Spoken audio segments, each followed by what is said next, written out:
स्वराज।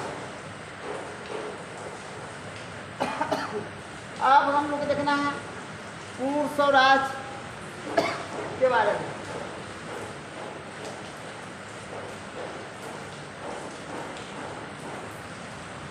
पूर्ण स्वराज 19 दिसंबर, पूर्ण स्वराज 19 दिसंबर 1929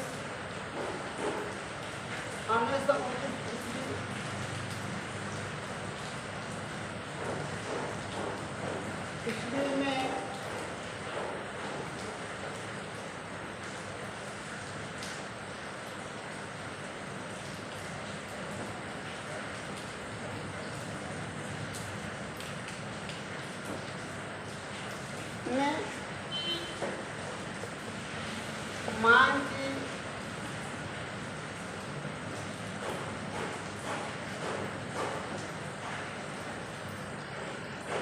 मांग की गई। देखिए 1929 के समय में गांधी जी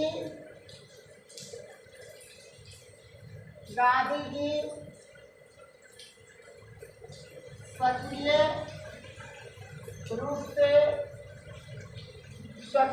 रूप से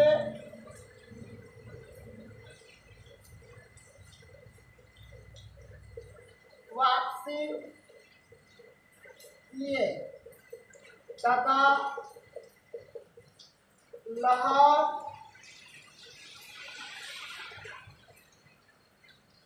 के ऐतिहासिक अधिवेशन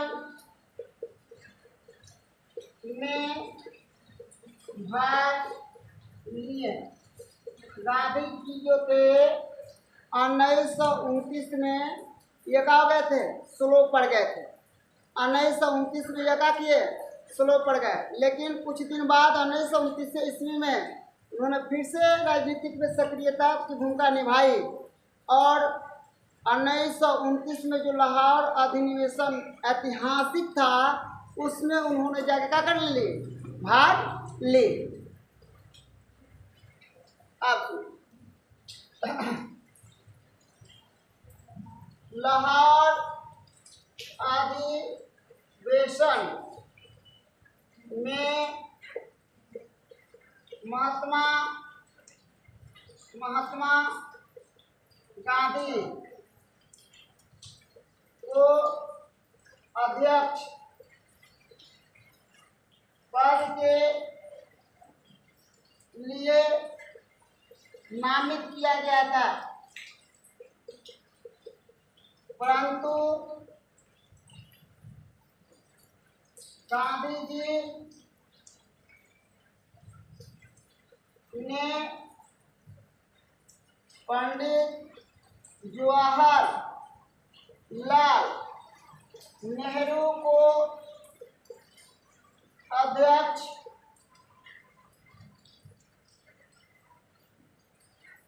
बनाए।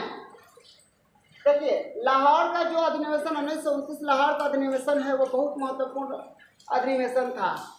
वहाँ पे भारतीय राष्ट्रीय कांग्रेस ने गांधी जी के नाम पर प्रस्ताव लगाया था कि इसका अध्यक्ष कौन होंगे, गांधी जी होंगे।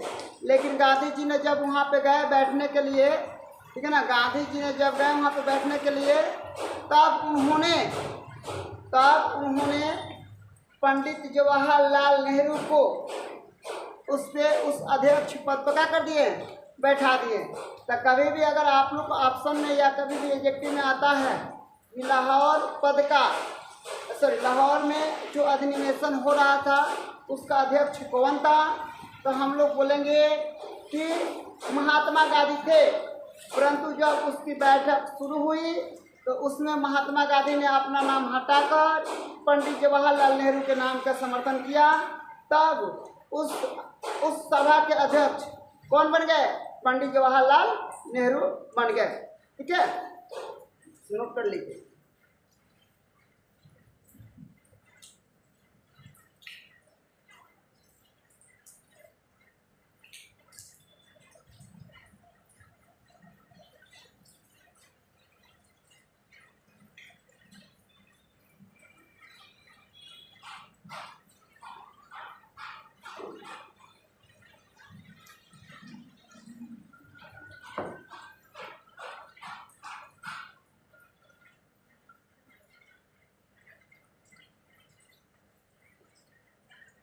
अब देखिए, पूर्ण स्वराज का मान आप लोग को समझ में नहीं आता। पूर्ण स्वराज यहाँ पे देख लीजिए, इसको आप लोग ऐसे लिख लीजिए, पूर्ण स्वतल, पूर्ण स्वतल।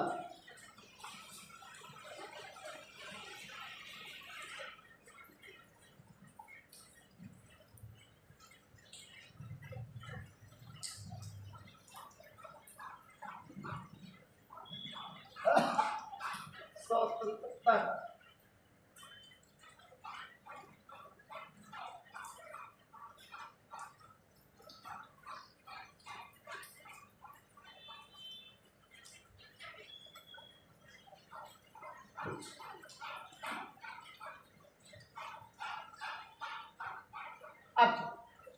अब आगे क्या हुआ था,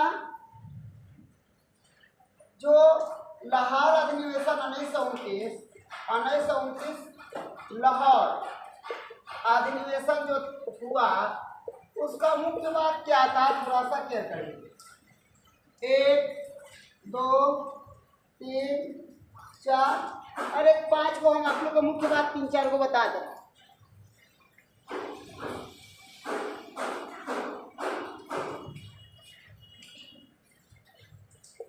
नेहरू रिपोर्ट,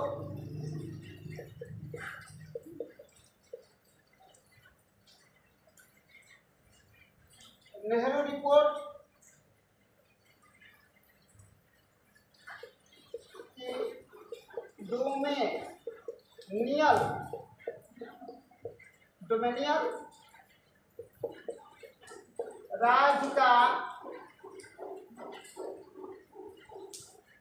राज्य की दर्जे समाप्त कर दी जाए।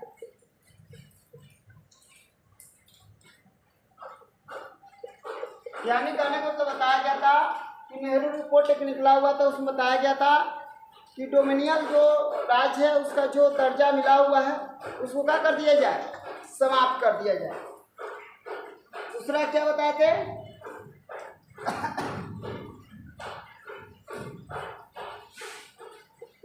पूर्ण स्वाधीनता,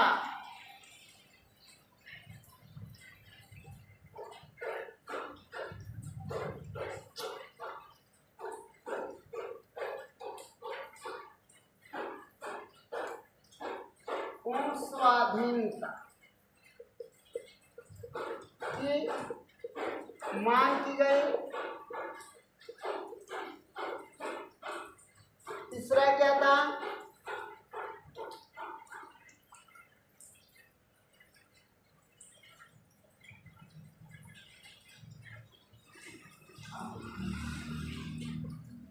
गोलमेज सम्मेलन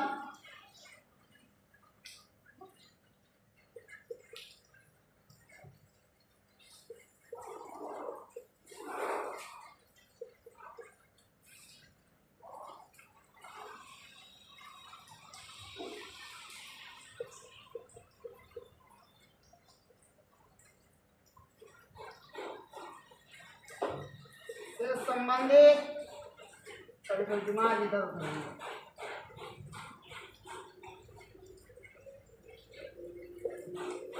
गोलमेज सम्मेलन से संबंधित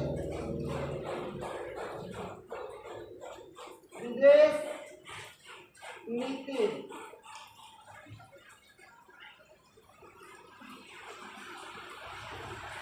की घोषणा की जाए। चौथा अधिनिवेशन 31 दिसंबर 1929 ईस्वी के मध्य रावी नदी के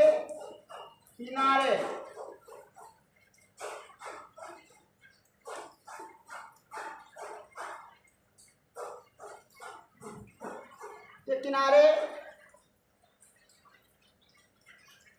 पंडित जवाहरलाल नेहरू ने, पंडित जवाहरलाल नेहरू ने तिरंगा झंडा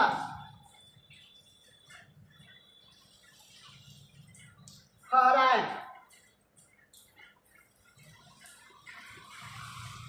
अब देखिए, रात्रि 31 दिसंबर की रात की बात है। रावी नदी, रावी नदी के पुराना एक नाम और भी आप लोग को,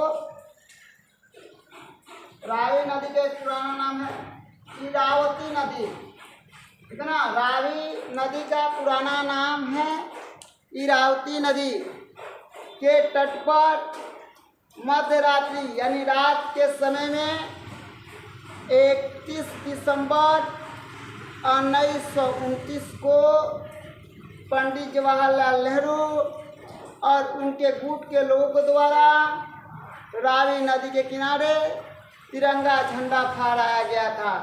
उस रात में सभी क्षेत्रों में यानी सभी जगहों पर छोटे छोटे सभा चल रही थी, ताकि अगर कोई बोले या अंग्रेज कहें कुछ तो उसके विरोध में सब लोग बोल सके। कब याद रखिएगा, 31 दिसंबर 1929 में मध्य रात्रि, गलती लिखे हैं, मध्य रात्रि होना चाहिए, मध्य रात्रि रावी नदी के किनारे, मध्य रात्रि या रात के समय में कौन, रावी नदी के किनारे या इरावती नदी के किनारे पंडित जवाहरलाल के नेतृत्व में झंडा तिरंगा फहराया गया था। उस समय ही पूर्ण स्वराज की मांग की जा रही थी। क्या बताते, 19 दिसंबर 1929 ईस्वी की बात है। ये शुरू किया गया।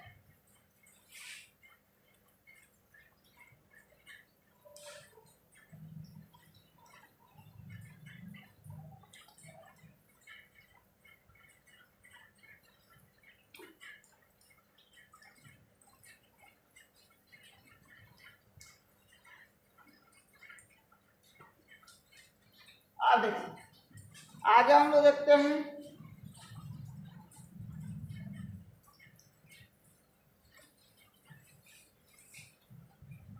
26 जनवरी 1927 ईस्वी को पूरे देश में स्वतंत्रता दिवस के रूप में मनाया गया था। पूरा देश में स्वतंत्रता दिवस के रूप में मनाया गया था।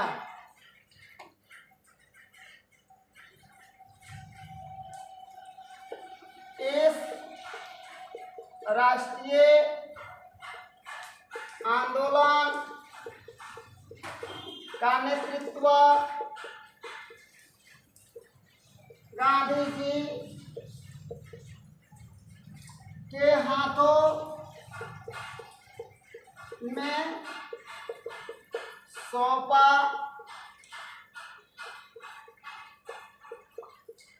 गया था।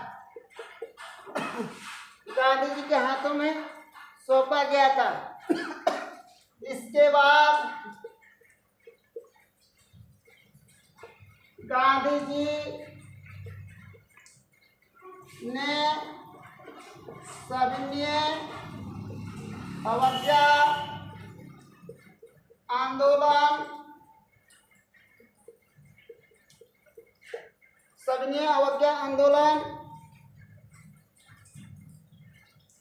शुरू करने की घोषणा की। सविनय अवज्ञा आंदोलन की घोषणा कर दी गई। कब हुआ था सविनय अवज्ञा आंदोलन? कब हुआ था याद रखिएगा, 12 मार्च 1930 ईस्वी। 12 मार्च 1930 ईस्वी में सविनय अवज्ञा आंदोलन गांधी जी के नेतृत्व में किया गया। आज के लिए इतना ही, धन्यवाद।